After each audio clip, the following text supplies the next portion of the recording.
जी नमस्कार। Good evening.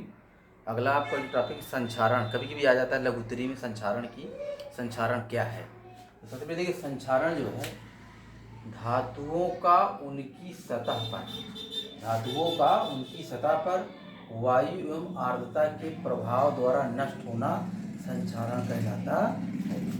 कहें मतलब कि जब वायु में नमी होती है, ठीक है, कहें तो क्या होती है, नमी होती है इसमें। तो जब वो धातु से आगे संपर्क करती है तो उसके बाद जब रासायनिक क्रिया होती है उससे धातु नष्ट होती है। क्या होती है? नष्ट होती है। उसे हम कहते हैं संक्षारण। माने धातुओं का उनकी सतह पर वायु एवं आर्द्रता के प्रभाव द्वारा नष्ट होना संक्षारण कहलाता है। यदि वायु में नमी है, आर्द्रता है, अब वो लोहे से आके टकराती है तो धीरे धीरे लोहे की ऊपरी सतह पर रासायनिक क्रिया होती है जिससे लोहा नष्ट होता है। उसे हम कहते हैं संक्षारण। क्या कहते हैं? संक्षारण कहते हैं। जैसे लोहे में जंग लगना, तांबा की सतह पर हरे रंग की परत चढ़ना, चांदी की वस्तुओं का काली हो जाना, ये संक्षारण का उदाहरण है। चांदी की जो पायल होती है देखो काली हो जाती है, तो क्या है? वो संक्षारण का उदाहरण है। तांबे में हरी हरी देखो परत चढ़ जाती है तांबे के बर्तनों में, वो भी संक्षारण का उदाहरण है। और लोहे में जंग लगना है।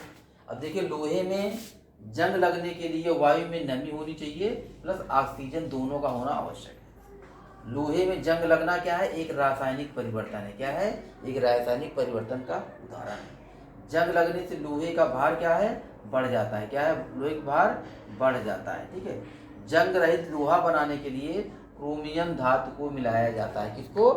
क्रोमियम धातु को। अर्थात लोहा में जब जंग लगता है तो उसका भार बढ़ जाता है और लोहे को जंग रहित बनाने के लिए उसमें क्रोमियम धातु मिलाई जाती है।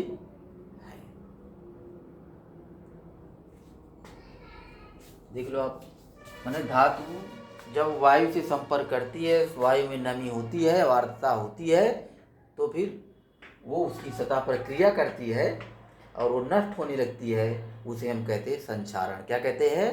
संक्षारण। सबसे ज़्यादा उदाहरण तो लोहे का है। लोहे को आप खुला छोड़ दो, देखो धीरे धीरे खराब हो जाता है। इसी लोहे में संक्षारण से बचाने के लिए क्या करते हैं? पेंट किया जाता है। क्या किया जाता है? पेंट किया जाता है। और संक्षारण के बाद लोहा में जब जंग लग जाता है तो धीरे धीरे लोहा क्या होता है? नष्ट होता है, उसका भार बढ़ जाता